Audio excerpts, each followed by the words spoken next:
नमस्कार भाई बंधु। आज गोटे भयंकर चर्म रोग जार नाम हूँ सोराइसिस।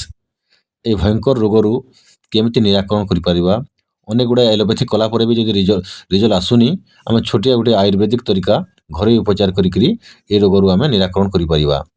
आउ प्रथमे आम कौन करवा, आम गोटे चंपा गछ जो आम कनियर कहूँ तार पत्र 50 ग्राम नहीं जावा।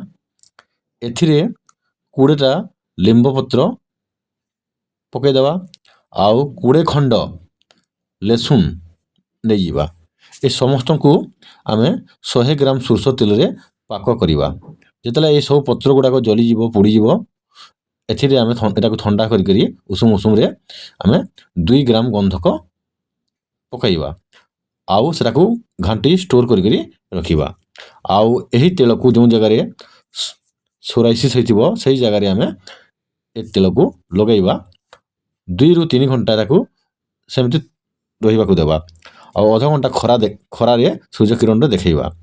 आउ खाइबा पीवा ऊपर टिके कंट्रोल करिबा। आइंस भेंडी बैगण खाइबा नहीं। आउ ए रोग आम निराकरण करि परिबा।